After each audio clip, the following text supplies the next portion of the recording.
हज़रत बाबा सैयद वारिस शाह सरकार लिखते ने, जिस वेले बाल नाथ गुरु ने रांझे नूं जोग देण वास्ते अपने कोल सद्या, उनके दिल दे विच रहम आया, उन्हें मेहर कीती।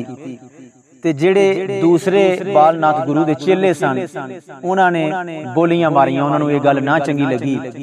ते आओ बाबा जी वारिस शाह लिखते ने, उन्होंने की बोलियां मारियां।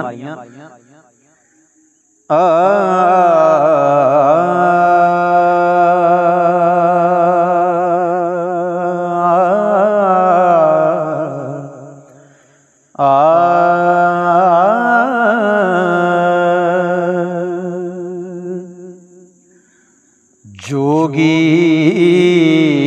हो लाचार जान मेर कीती,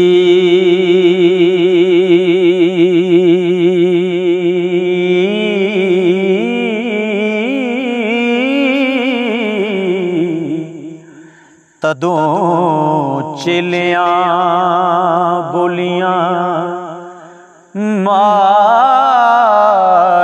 नी,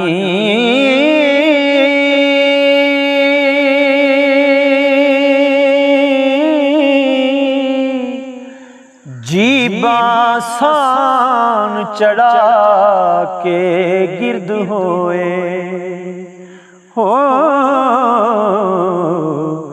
जिवें तिखियां तेज कटारियां नी।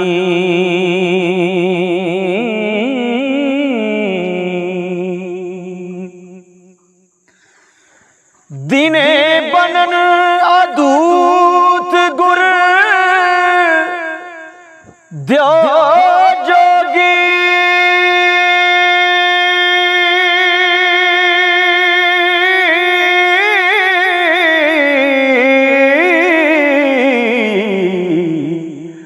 करन रात नू बहुत खवारियां नी।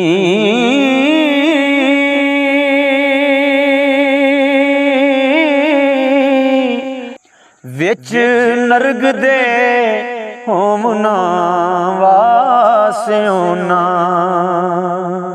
हो, छड़ दुंबियां सूरियां चारियां नी।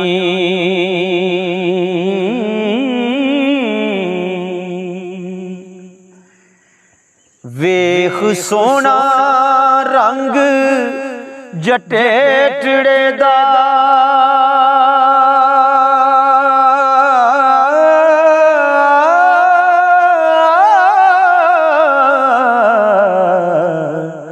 जोग देन दियां करन तैयारियां नी।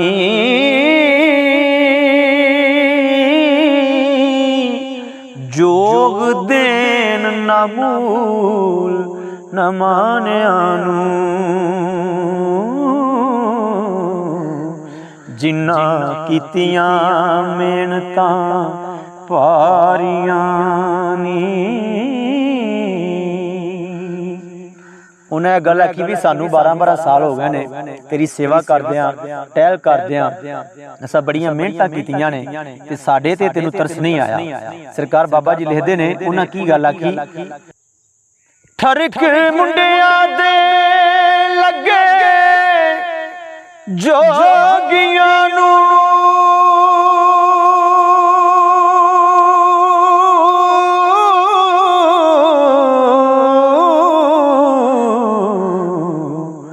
मत्तां जिन्ना दियां रब ने मारियां नी।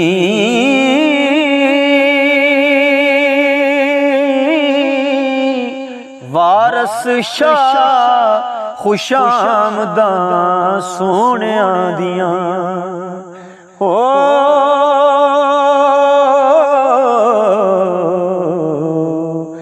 गल्लां हक दियां ना नरवारियां नी।